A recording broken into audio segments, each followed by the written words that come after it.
final segment of Community Focus, we welcome Diane Fong, the CEO of the Pulse3 Foundation. Diane, what is the Pulse3 Foundation? What does it do? So Pulse3 is a nonprofit organization serving mid-Michigan, and we are trying to eradicate heart disease. We want to, the average human has 3 billion heartbeats in their lifetime. So what we're trying to do is make sure everyone gets to live every single one of those moments, and maybe if we can add 1 million, maybe 2 million to it, that would be great. So we do that by championing causes that are related to the prevention, education, and treatment of heart disease. Well, what are some of the Pulse3 programs? So we look at everything in kind of 3 programming buckets. We look at living. How can we help people live healthier lives? So we promote programs that teach you how to eat right or exercise. We have cardiovascular screening programs that are available.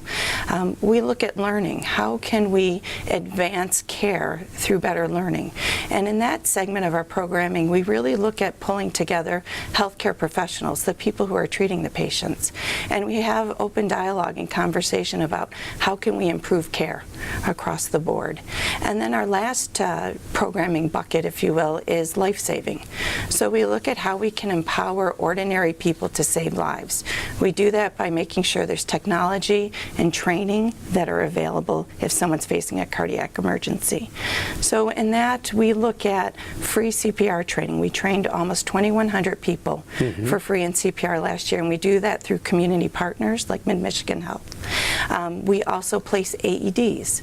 So AEDs are those automated external defibrillators that we see on TV shows where they shock the hearts back to life.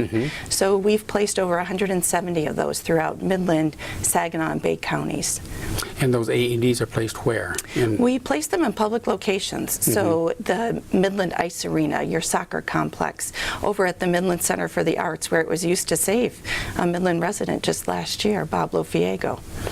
You also have a fundraiser coming up to help with the funding of the Pulse3. Tell us about that. We sure do. It's called the Shocks and Saves Charity Hockey Game. We're going into our 10th annual celebration of that event. We do it along with Detroit Redwing Jeri Fisher, who is a cardiac arrest survivor himself. Our paramedics and EMTs will take on area doctors and physicians in a fun-filled charity hockey game.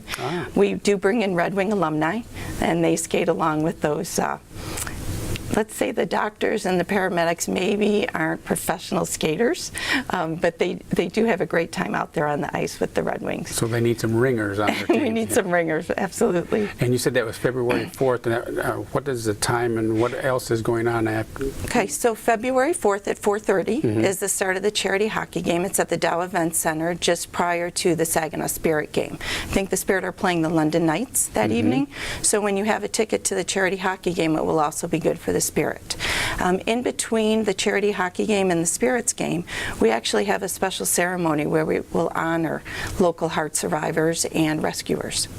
And the proceeds from the Shocks and Saves are used for? They help us place AEDs out into the community. They will help us create an AED registry system here in Midland County, and we use them for the free CPR training. Talk about that AED registry and what it is and how that works. So an AED registry, AEDs are these defibrillators. They will only work if we know where they are. So if we're in an emergency and there's an AED just down the hall from us, but we don't know that, if we can't get it to the patient to shock their heart in 3 to 5 minutes, their chances of living decrease significantly. So what we want to do is find out where all the AEDs are at in Midland County and prepare a registry system that your 911 system can use in those moments of life and death. So if 911 is notified of an emergency situation, they can, which would appear to need an AED, they can notify the person on the line where the nearest one is and how to get to it. Yes, so they could say, is there someone there with you? Send them over to the first floor of the library to get the AED. No, the Shocks and Saves, what's the cost for the tickets, and where can the viewers obtain tickets for that? Sure. So charity tickets begin at $13. They're actually $13 to $16. If you order a charity ticket through the Saginaw Spirit office, or you can contact our organization, Pulse3, and you ask for the charity ticket, $5 of that price will come back to the fight against heart disease, and you will also be entered into a drawing to win a autographed jersey from Brandon Saad, who plays for the Columbus Blue Jackets. He is an alumni of the Saginaw Spirit. So the ticket prices won't be increased, but part of the ticket prices will be sent back to Pulse3 for that. Correct. So, and more detailed information about any of these, about Shocks and Saves or any of your programs, can be found on your website? Correct. So just contact Pulse3. Our telephone number is 989-754-SAVE or 989-754-7283. And our website is pulse3.org. And that's the number 3. That's the number 3. I'd like to go back and pick up a little bit on a couple of things. You mentioned living, learning, and life-saving as being kind of the 3 points. If you could maybe tell us a little bit more about the learning part, the education part, and how that works and what your programs are there specifically, or? Sure.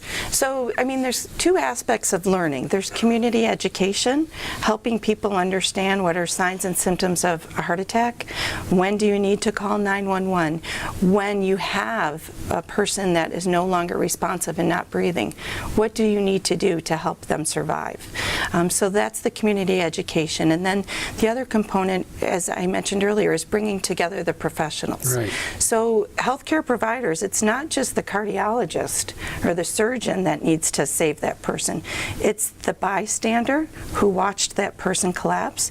It's the EMS, the emergency service worker, who is going to arrive potentially first on scene, but maybe after a policeman, to the ER doctors and nurses, to the specialists, the cardiologists and the surgeons, and then outpatient care.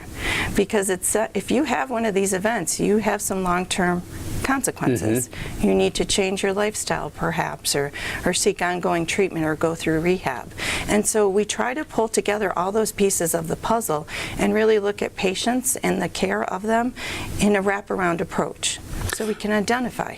The community education programs, you touched on that, but are they classes? Are they, is it something where you will come into, for example, a school class, or you set up separate classes? How does it work actually in practice? All of the above. Okay. So we do actually go into classrooms, and we will provide CPR training, or we'll go into schools and provide cardiac response training. So we might run a drill with the staff and the administration of the school that if this were to happen to one of your students, how are you going to respond? And we run them through drills, and we debrief and break down what worked, what needs to be improved. We will go into businesses and provide CPR training.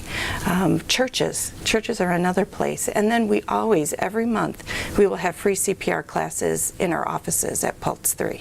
And you advertise that on our website. In various places for that. Correct.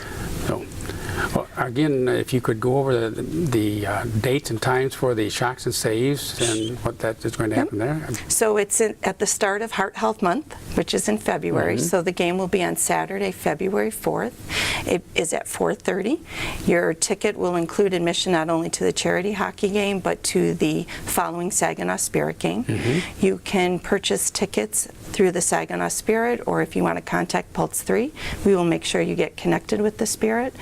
You can get more information at pulse3.org or shocksandsaves.org. And make sure to ask for a charity ticket. Make sure to ask for a charity ticket so you get in that drawing for that autographed jersey. That he's a very good player. If you're not a hockey follower, Brandon Saad is doing very, very well. So he's a good representation of Mid-Michigan for us. Well, Diane, thank you for joining us.